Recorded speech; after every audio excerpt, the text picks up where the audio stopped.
और उन्होंने प्रेस में एक आरोप लगाया है कि मुझे चुनाव संगीत सोम ने हरवाया। चुनाव हराने और जिताने का विषय किसी के दिमाग में आता हो तो वो गलत है। हम मुजफ्फरनगर की जो माननीय बालियान जी की हमारे भाई हैं, जो उनकी घर की विधानसभा है चरथावल और बुढ़ाना, ये उन्हीं दो विधानसभाओं पे हारे, तो उन्हें चिंतन मनन ये करना चाहिए कि आखिर मैं घर की विधानसभाओं पे क्यों हारा।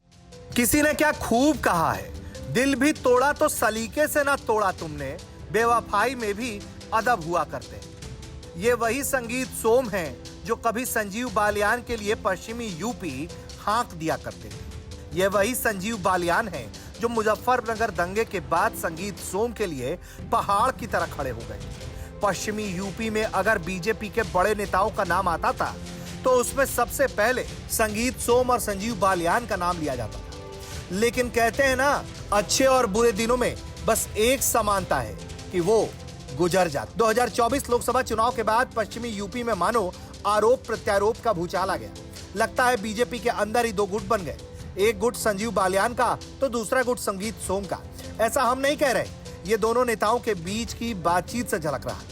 दरअसल 4 जून को जब परिणाम आए तो पता चला कि पश्चिमी यूपी के कद्दावर नेता और मोदी के मंत्री रहे संजीव बालियान चुनाव हार गए। चुनाव हारते ही संजीव बालियान से जब इसको लेकर सवाल पूछा गया तो उन्होंने इसका ठीकरा संगीत सोम पर फोड़ दिया और बीजेपी आलाकमान से इस बात को लेकर अपनी नाराजगी भी दर्ज करा दी।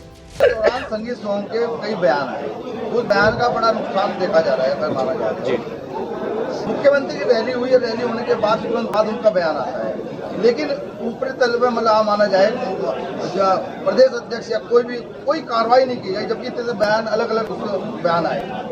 हाँ, मैं उम्मीद करता हूँ कि कार्रवाई होनी चाहिए थी और आगे भी उम्मीद रखूंगा अपनी पार्टी से कि जो बिल्कुल खुले तौर पर जिन्हें समाजवादी पार्टी का चुनाव लड़ा और यहाँ बड़ी पोजीशन लिए हुए हैं और सरकारी सुविधाएं भी ले रहे हैं, तो कृपया करके पार्टी, मेरा निवेदन रहेगा, पार्टी इस पर शायद ध्यान देगी और कार्रवाई निश्चित। मंत्री जी, लेकिन ये मामला यहाँ कहाँ खत्म होने वाला था।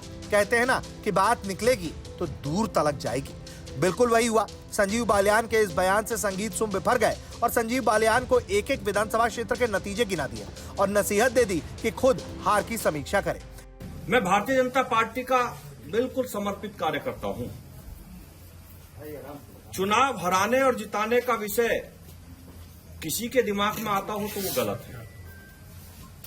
चूंकि मैं भारतीय जनता पार्टी के लिए काम करता हूं, किसी कैंडिडेट के लिए काम नहीं करता, मैं कमल के फूल के लिए काम करता हूं। मेरी पार्टी ने मुझे जिम्मेदारी दी गई थी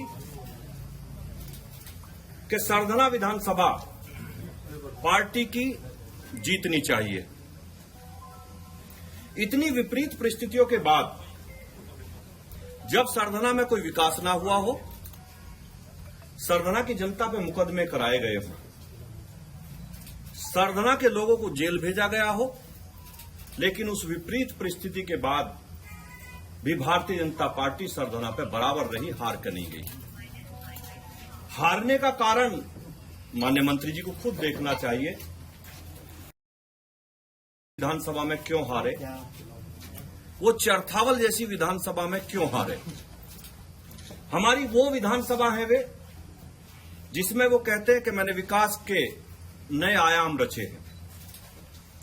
मुजफ्फरनगर विधानसभा हमारी ऐसी विधानसभा है भारतीय जनता पार्टी की, जिस विधानसभा को विपरीत परिस्थितियों में भी भारतीय जनता पार्टी 30 से 40 हजार वोटों के मार्जिन से जीतती है। लेकिन इस बार उस विधानसभा को भी हम 800 वोटों से जीते। खतौली विधानसभा हमारी ऐसी विधानसभा है जिसे 30 से 40 हजार मार्जिन से पार्टी जीतती है, हम उसे भी शायद 2000 वोटों से जीते। हम मुजफ्फरनगर की जो माननीय बालियान जी की हमारे भाई हैं, जो उनकी घर की विधानसभा है चरथावल और बुढ़ाना, ये उन्हीं दो विधानसभाओं पे हारे, तो उन्हें चिंतन मनन ये करना चाहिए कि आखिर मैं घर की विधानसभाओं पे क्यों हारा। पार्टी के अगर वो समर्पित कार्यकर्ता हैं तो हम कार्यकर्ताओं का एक फोरम होता है, अगर किसी ने कोई गलती करी है और किसी की कोई शिकायत हमें एक दूसरे से है तो हम अपनी पार्टी फोरम पे बात रखेंगे। पार्टी का हमारा प्रदेश नेतृत्व है, हमारा राष्ट्रीय नेतृत्व है, हम अपनी बात वहां रखेंगे, ना कि मीडिया के सामने रखेंगे। कहते हैं कि जीत का सेहरा सब बांध लेते हैं, लेकिन हार की कालिख तो दूसरे के चेहरे पर ही पोता जाता है। वैसे ही हालात आजकल पश्चिमी यूपी के देखने को मिल रहे हैं, जहां यह आरोप लग रहा है कि संगीत सोम को विधानसभा चुनाव में संजीव बालियान ने हराया और संजीव बालियान को लोकसभा चुनाव में संगीत सोम ने।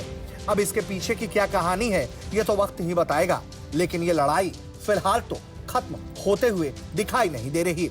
ब्यूरो रिपोर्ट, यूपी तक।